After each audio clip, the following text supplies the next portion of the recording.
বোরখার নিচে আমরা কি পায়জামা কি কালারে পরে আছে সেটা ছেড়ে দেখে একটা পুরুষ মানুষের শিক্ষক হিসেবে এটা তার অধিকার নাই। আমি বলবো আমি এই স্কুলের প্রাক্তন একজন স্টুডেন্ট, তো আমরা যখন পড়তাম, ইভেন আমার ছোট বোনের যখন পড়ছে, তো তিনি যে একজন শিক্ষক, আমার শিক্ষকের দায়িত্ব কি তাকে ধর্মীয় যে রীতিনীতিগুলো আছে, সামাজিক যে রীতিনীতিগুলো আছে সেগুলো শিক্ষা দেওয়া।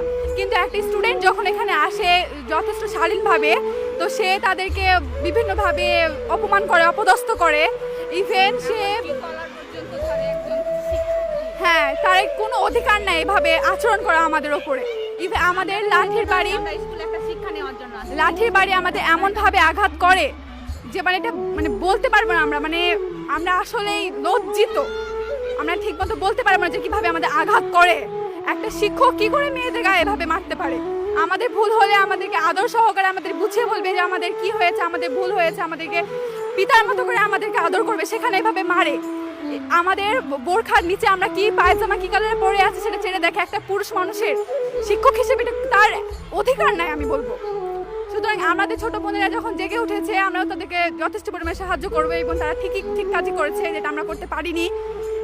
আমরা ওদের কাছে লজ্জিত যে আমরা বড় হিসেবে, তাদের বড় বোর্ড হিসেবে আমরা তাদেরকে সেফ একটা পরিবেশ করে দিতে পারিনি। এখন যখন জেগেছি আর তার পদত্যাগ করেই ছাড়বো। কত মেয়ে যে রেপের শিকার হচ্ছে, মুখ ফুটে বলে না। যে কয়টা খবর আসে পেপার পত্রিকা, এগুলো খুব নগণ্য খবর।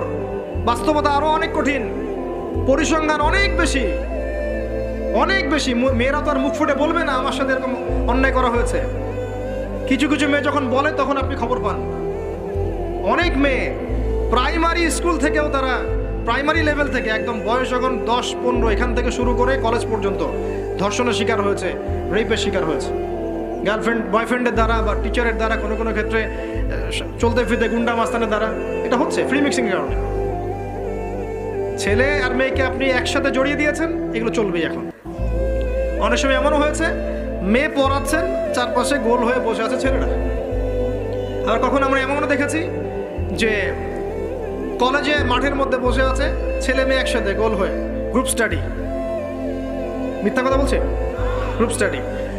কলেজে আন্দোলনের সময় দেখেছি, কোনো দাবি নিয়ে আন্দোলন হচ্ছে, দেখবেন যে এই যে ছেলে শুয়ে আছে মেয়ের কোলে মাথা দিয়ে, মনে হচ্ছে সে যেন তার স্ত্রী মনে হয়। এগুলো কি?